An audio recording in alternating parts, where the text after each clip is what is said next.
Muy bien, permítame compartir la palabra con usted por los próximos minutos y estudiemos este mensaje: verdad en guerra.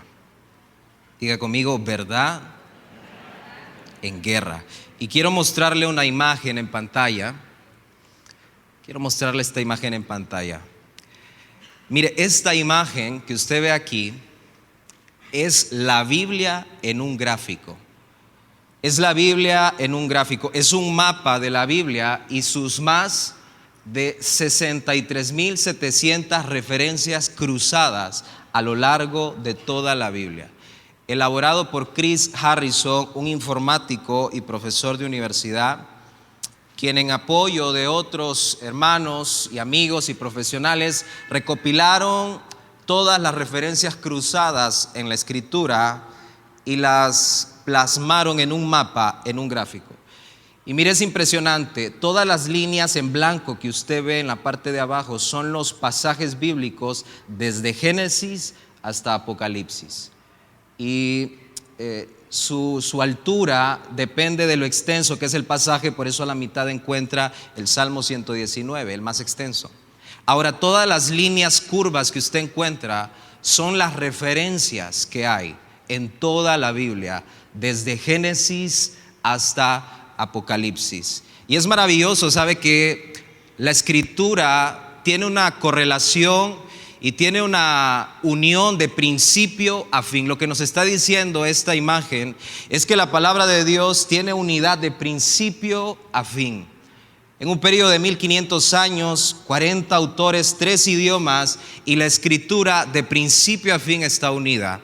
Y asombra que los libros más distantes de Génesis y Apocalipsis tienen una relación tan similar y tan precisa. ¿Y sabe esto qué significa? Es Dios diciéndonos: lo que yo inicio, lo termino. Y lo que yo he dicho se cumplirá en algún momento. Tarde o temprano se cumplirá. Porque la palabra de Dios no volverá a Él hasta que cumpla el propósito por el cual fue enviada. ¿Sabe? La palabra de Dios es coherente, es congruente, es ordenada y sobre todo está viva. La palabra de Dios está viva. Usted puede decir lo que usted quiera de la palabra de Dios y eso no cambiará en nada el poder de la palabra de Dios. Usted puede contradecir y yo podemos contradecir lo que querramos de la palabra de Dios y eso no cambiará en nada el poder de la palabra de Dios. Usted y yo podemos desobedecer la palabra de Dios, ignorarla por completo, y eso no cambiará en nada el poder de la palabra de Dios, porque la verdad no tiene que encajar con nosotros. Es la verdad y se cumplirá. Obedezcamos o no obedezcamos, nos guste o no nos guste, simplemente es la verdad y esa verdad se va a cumplir. Amén. Ahora miren qué interesante, hoy en día estamos viviendo y estamos encontrándonos en una guerra por la verdad. ¿Sabe? Vivimos días de confusión social, estamos viviendo días de confusión espiritual, de confusión sexual. Las nuevas generaciones ya no quieren tener hijos y sabe, no los culpe. Al ver el mundo en el que estamos, al ver el caos que nos rodea, simplemente están rechazando la idea, muchos de la nueva generación, de traer más personas a este caos. ¿Sabe? La nueva generación no quiere casarse y en mucho sentido es por la forma y la idea que ellos han concebido del matrimonio al ver los matrimonios de la sociedad. La nueva generación está viviendo su sexualidad y experimentando su sexualidad según ellos sienten, según ellos creen y según a ellos les parezca bien. Y eso se debe en gran mayoría a que las generaciones anteriores así les hemos modelado la manera de vivir y de disfrutar y de experimentar la sexualidad. ¿Sabe? Hoy tenemos en nuestra sociedad actual el contenido pornográfico más pervertido de la historia. Y nuestros jóvenes lo tienen en su mano, a un clic en su mano. Y luego nos estamos preocupando por qué nuestros hijos no logran discernir. Porque ellos están en una gran confusión acerca de su identidad, de su sexualidad, de cómo llevar su vida, de cómo caminar por esta vida y por supuesto, cómo agradar a Dios. Es que estamos en una guerra por la verdad, en una guerra por conocer y vivir esa verdad. Ahora escuche bien, esta guerra no afecta el poder de la palabra de Dios. La guerra no es para que la verdad de Cristo prevalezca, porque esa guerra ya fue ganada y ya fue escrita en los libros del cielo. Esa guerra ya fue ganada. Esta guerra por la verdad es una guerra por nuestro corazón. Es una guerra para que nuestro corazón no se pierda en la confusión, en la perversión y en todo lo que este mundo está tirando hacia nuestro corazón. Esta es una guerra a puertas cerradas porque nuestro corazón no se termine desviando, porque nuestro corazón abrace por completo la verdad de Cristo. Esta es una guerra que se trata de nuestro corazón, del corazón de nuestra familia, del corazón de nuestros hijos. Porque usted puede estar en el mejor lugar, en el lugar más sano, en el lugar más santo, en el lugar más puro, y aún así perderse si su corazón no gana esta guerra. Mire a Adán y Eva en el paraíso, sin ningún error a su alrededor que los pudiera desviar, pero perdieron esta guerra y fallaron.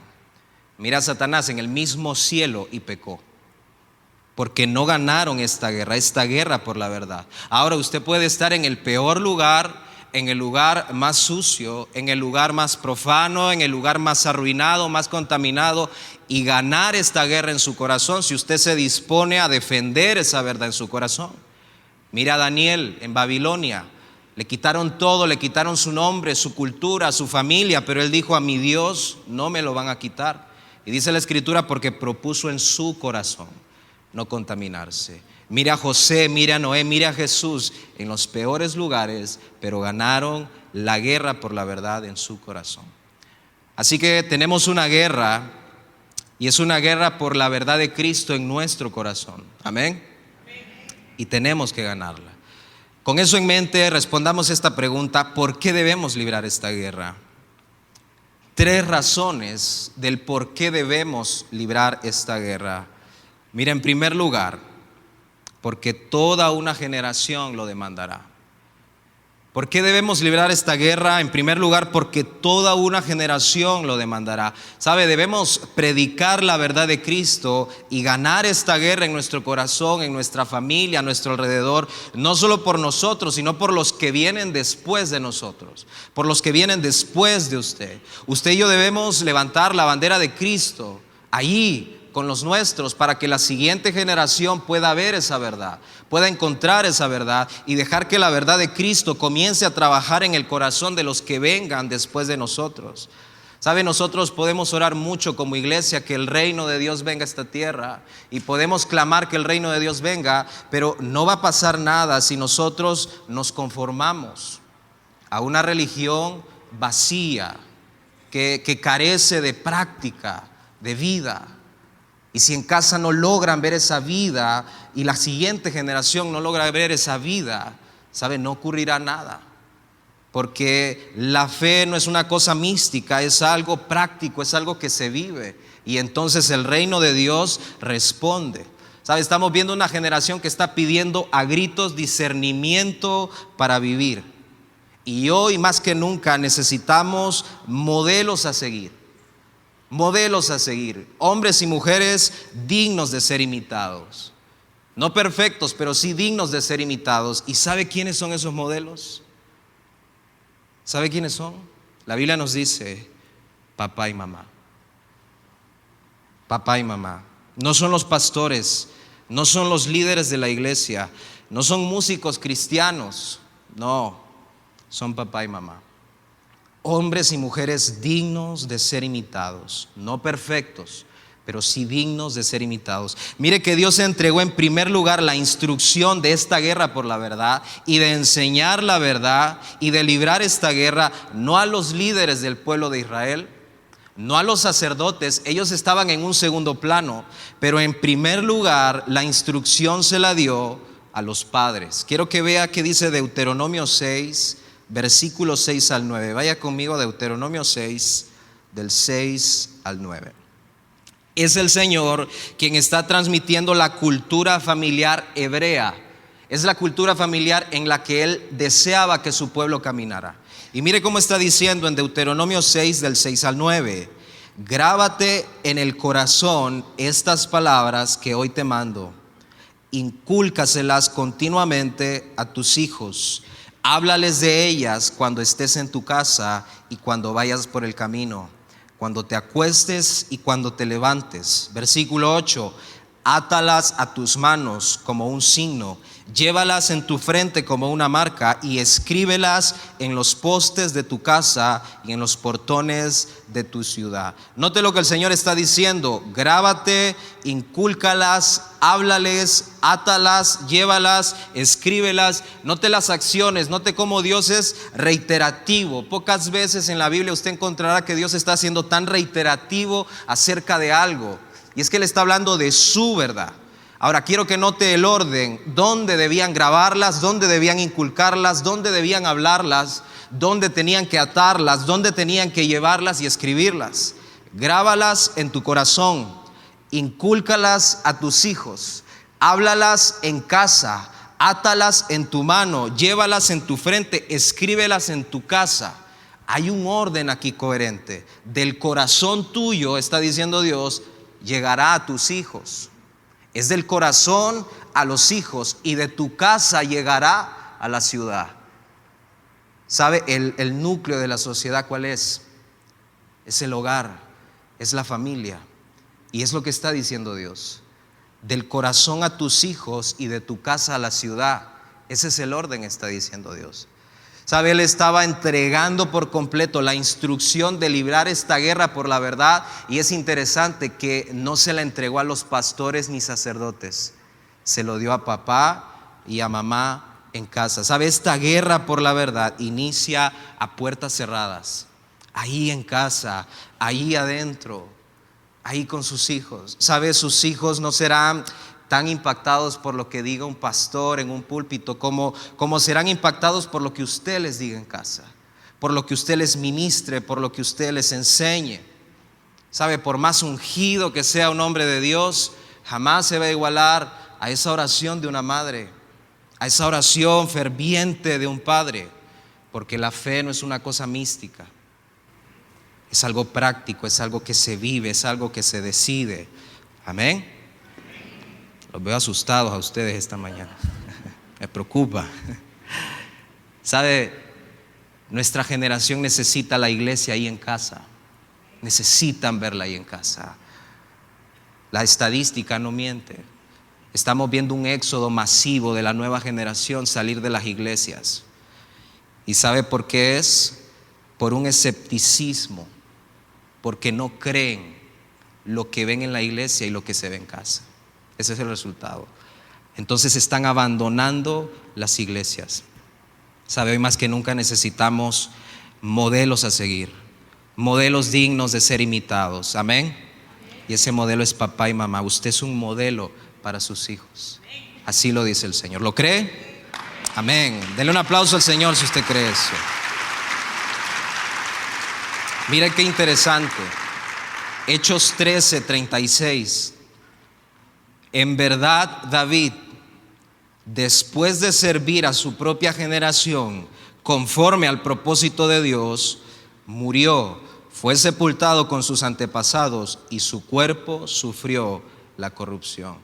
Mire qué interesante, cuando usted estudia la vida de David, hay un dato ahí que nos hace eco, y dice la Escritura que David mató a todos los gigantes de su generación, y por eso su hijo Salomón llegó más lejos y más rápido a los propósitos de Dios, porque no tuvo que pelear con los gigantes que habían en la generación de su padre.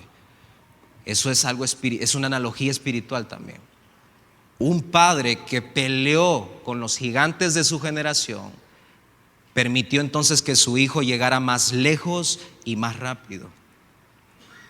Lo explico mejor: un padre que pelea con los gigantes del alcoholismo en su generación, un padre que está peleando con los gigantes de la promiscuidad en su generación, de la pornografía en su generación, del desorden en su casa, en su generación.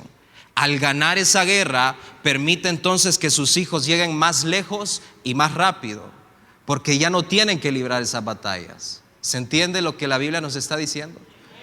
Como David sirvió a su generación y venció a los gigantes de su generación, entonces Salomón llegó más lejos y más rápido, porque no tenía gigantes con que pelear y se dedicó a crecer, a avanzar, a servir al Señor, a llevar el reino de Dios a Israel. Necesitamos, pelear con los gigantes de nuestra generación para que la siguiente generación vaya más lejos y más rápido.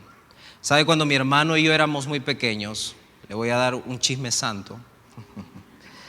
Cuando mi hermano y yo éramos muy pequeños, se acercaba la Navidad y nuestros padres nos dijeron: les haremos un regalo que va a cambiar sus vidas.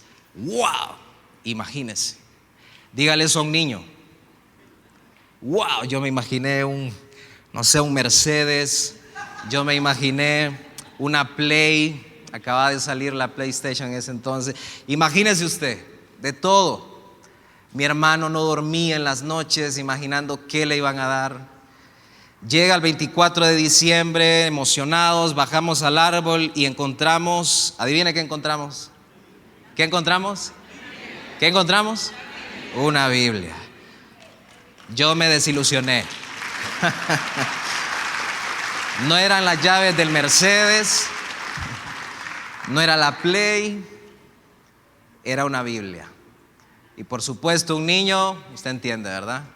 Una Biblia. Me dan una Biblia. Pues mire, esa Biblia quedó por mucho tiempo abandonada.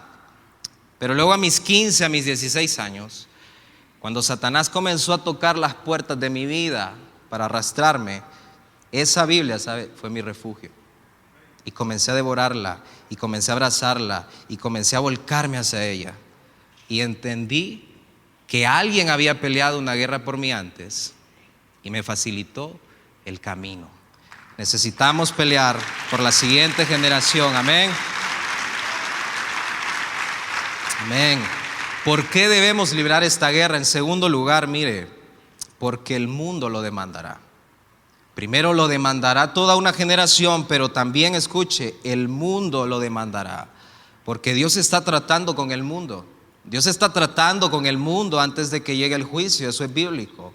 Y aún el mundo, en su ignorancia espiritual, aún el mundo, a veces más que el creyente, reconoce e identifica que algo está pasando. Saben que algo está mal, saben que las cosas se están haciendo mal, pero lejos de buscar a Dios, como dice Apocalipsis, en sus propios esfuerzos están tratando de resolverlo, y eso no será suficiente, porque ya el juicio está determinado para este mundo. Quiero mostrarle otra imagen. No sé si usted ha escuchado acerca de el reloj del juicio final. ¿Ha escuchado? ¿Sí? Este es un reloj simbólico creado en 1947 por la Junta Directiva del Boletín de Científicos Atómicos en la Universidad de Chicago, en Estados Unidos. Y no es más que una analogía que los científicos crearon, una analogía referente a que el ser humano siempre está a segundos, a minutos de su fin. Y desde 1947, el Boletín de Científicos Atómicos han ido llevando este reloj hacia las 12 de la noche, que representa el fin de la humanidad. Y cada cierto tiempo ellos lo van llevando más hacia la medianoche, y ellos van evaluando diferentes factores, como el avance en armamento nuclear, el avance en la biología, en la inteligencia artificial, en el cambio climático, en el colapso de las sociedades. Todo esto lo van midiendo y entonces van aumentando. Recientemente ese reloj está a segundos ya, a segundos de la medianoche, que indica el fin de la humanidad. Y recientemente, también lo pongo para usted, la ONU dijo lo siguiente en un comunicado. Dijo lo siguiente: la tierra está enferma. La tierra está enferma de múltiples y graves males medioambientales que matan a millones de personas cada año. Y luego indicaron diferentes factores que ellos estaban midiendo. Y cerraron el comunicado diciendo, pero tal vez no sea demasiado tarde. Lo cierto es que sí es tarde. Sí es tarde. Y sabe, hace más de 3,000 años aproximadamente, 3,000 años, Dios ya nos había advertido esto en Isaías 24:4. Mire cómo dice Dios en Isaías 24:4 al 5. Se destruyó, cayó la tierra, se enfermó. Hace mucho más tiempo atrás, antes que la ONU, Dios ya nos había dicho, es que la tierra está enferma. La tierra está enferma, cayó el mundo, enfermaron los altos pueblos de la tierra, versículo 5, y la tierra se contaminó bajo sus moradores, porque traspasaron las leyes, falsearon el derecho y quebrantaron el pacto sempiterno, o sea, el pacto que no cambia por la eternidad. ¿Sabe qué es eso? La palabra de Dios. ¿Sabe? El Señor ya nos había advertido acerca de todo esto. El Señor está tratando con el mundo. El Señor está tratando con la sociedad, pero también está tratando con su iglesia. Juan 4:35-36, Jesús: ¿no dicen ustedes, todavía faltan 4 meses para la cosecha? Yo les digo, abran los ojos y miren los campos sembrados, ya la cosecha está madura. Ya mismo el segador recibe su salario y recoge el fruto para vida eterna. Ahora tanto el sembrador como el segador se alegran juntos. ¿Sabe de qué está hablando el Señor? La tierra está lista, le está diciendo a sus discípulos, vayan y peleen esta verdad. Esta no es una invitación a un campo de paz. No es una invitación, ¿sabe?, a un retiro espiritual. Es una invitación a una guerra frontal con las tinieblas. Él está diciendo, la tierra está lista, vayan y peleen esa verdad y ganen esa verdad y traigan esas almas al reino de Dios. Es lo que está diciendo el Señor. ¿Sabe? La historia bíblica nos muestra esto. Mientras Dios está tratando con el mundo, también está tratando con su iglesia. Y Él nos está diciendo, el mundo demandará que nosotros hayamos predicado esta verdad. Tal vez algún compañero de trabajo suyo necesita esa verdad, urge de esa verdad. Tal vez algún vecino urge de esa verdad de Cristo. ¿Sabe? Alguien ahí cerca en su familia urge en esa verdad de Cristo, necesita esa verdad de Cristo, agoniza por esa verdad de Cristo. Y sabe, nosotros somos esa respuesta. Eso es lo que está diciendo la Escritura. Dios trató en Egipto, pero al mismo tiempo estaba tratando con Israel. Dios trató con Sodoma y Gomorra, pero al mismo tiempo estaba tratando con Abraham y con Lot. Dios estaba tratando con el mundo en el diluvio, pero al mismo tiempo estaba tratando con Noé y con su familia. Así también en Babilonia. Y siempre que Dios está tratando con el mundo, Él también está tratando con su iglesia. Y uno de los temas principales para su iglesia es: vayan y peleen la verdad de Cristo. Vayan y hablen esa verdad de Cristo. ¿Cuántos están dispuestos a pelear esa guerra? Amén. Necesitamos librar esa guerra. ¿Sabe cómo peleamos esa guerra? Con modelos a seguir. Hombres y mujeres dignos de ser imitados. No perfectos, pero sí dignos de ser imitados. No aquí en la iglesia, allá afuera. Allá afuera, allá en su colonia, en su trabajo, dignos de ser imitados. Ahí en el súper, cuando le tiran la carreta, dignos de ser imitados. Ahí cuando se atraviese un rapidito, dignos de ser imitados. Amén. Algunos se sintieron confrontados con eso del rapidito ahí. ¿Sabe? Lo dijo C.T. Stott. Lo dijo de una manera maravillosa. Yo quiero dirigir una tienda de rescate a 1 metro del infierno, dijo él. Yo quiero estar ahí a las puertas del infierno rescatando a aquellos que están a un paso de entrar ahí. Usted y yo estamos aquí porque alguien en algún momento hizo esto. Se puso a las puertas del infierno y nos rescató. Para algunos es un papá, una mamá, un hermano, un amigo, un pastor, un líder, un grupo CCI, pero hicieron esto. Se pusieron a las puertas del infierno cuando usted no quería nada con Dios y lo rescataron. ¿Usted iría a las puertas del infierno por sus hijos? Amén. ¿Iría a las puertas del infierno por sus padres? ¿Iría a las puertas del infierno por su cónyuge? Ok, ¿Qué pasa? Que no escuché mucho amén. Vamos a ministrar aquí pronto. Me preocupa eso, Pastor Iván. ¿Sabe? Voy a creer que dijeron amén también ese último. Quiero pedirle a la banda que nos acompañe. ¿Por qué debemos librar esta guerra en último lugar? Escuche, porque el cielo lo demandará. La próxima generación lo demandará, el mundo lo demandará y por supuesto el cielo lo demandará. Isaías 6:8. Escuche, es Dios quien está hablando.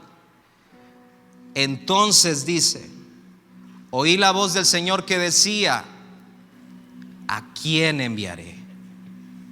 ¿Quién irá por nosotros? Y respondí: aquí estoy, envíame a mí. ¿Sabe? Esta es más que solo una pregunta de Dios. Esta es una demanda del cielo. ¿A quién enviaré? ¿Quién irá por nosotros? Es una demanda del cielo. ¿Quién irá a esas colonias? ¿Quién irá a esos trabajos? Está diciendo el Señor. ¿Quién irá a esas familias necesitadas? ¿Quién irá a esos matrimonios que agonizan? ¿Quién irá a esos jóvenes adictos? ¿Quién irá a las prostitutas? ¿Quién irá allá afuera? Está diciendo el Señor. Y peleará la verdad y peleará esta guerra en su corazón, en su casa y de su casa a la ciudad. Es lo que está diciendo el cielo. Saben, aquel día Dios no nos va a preguntar la marca de carro que teníamos. No le va a preguntar la colonia en que vivió y qué tan grande era su casa. Pero sí la Biblia nos enseña que hay una demanda que el cielo nos hará. ¿Peleaste la guerra por la verdad? ¿Predicaste esta verdad? ¿Le enseñaste a tus hijos? No si se convirtieron o no, ese es un tema del corazón con Dios de ellos. Pero sí nos demandarán: ¿les hablaste? ¿Le hablaste a tus padres? ¿Le hablaste a tus vecinos? ¿Le hablaste en tu trabajo? Eso sí se nos demandará. ¿Cuántos quieren responder a esa demanda por la verdad? Amén. Póngase de pie conmigo, por favor. Póngase de pie ahí donde está y oremos. Póngase de pie, cierre sus ojos, levante sus manos. Usted vino a encontrarse con Dios esta mañana. Señor, aquí está tu iglesia. Señor, aquí está tu iglesia, y si estamos aquí, Padre, es porque estamos peleando esta guerra por la verdad. Señor, peleándola primero en nuestros corazones. Somos conscientes, Padre, de que estamos librándola en primer lugar en nuestros corazones. Te pedimos fortaleza para ganarla, fortaleza, templanza para vencer en nuestros corazones, Dios, para que el reino de Dios se establezca en nuestros corazones, para que el desánimo, Señor, las tentaciones, la oposición, los problemas de esta vida no ahoguen esta verdad en nuestro corazón. Oh Señor, y luego permítenos llevarla del corazón a la casa, a nuestros hijos, a nuestro matrimonio, a nuestros padres, hermanos, primos, tíos. Señor, permítenos desbordar un corazón lleno de la verdad de Cristo para que ellos escuchen. Señor, permítenos responder a esta demanda en el mundo, allí en nuestros trabajos, allí en nuestras colonias, allí mientras caminamos el diario vivir. Permítenos, Señor, llevar esta verdad con nuestros clientes, con nuestros pacientes, con todo lo que nos rodea. Permítenos levantar esta bandera de la verdad. Y Señor, permítenos responder al cielo. Y mientras tú sigues preguntando ¿quién irá? ¿A quién enviaré? Que tú encuentres respuesta en nuestros corazones, que tú encuentres respuesta en nuestras familias, que tú encuentres respuesta, Señor, en nuestros matrimonios, que tú encuentres respuesta, Señor, en nuestra forma de vivir. Oh Padre, gracias porque hay una verdad que se está peleando, porque hay una urgencia por la verdad de Cristo allá afuera, y aquí está tu iglesia que como una ofrenda está respondiendo, Señor. Oh, te adoramos, Señor, en esta mañana. Respondamos al Señor con este canto.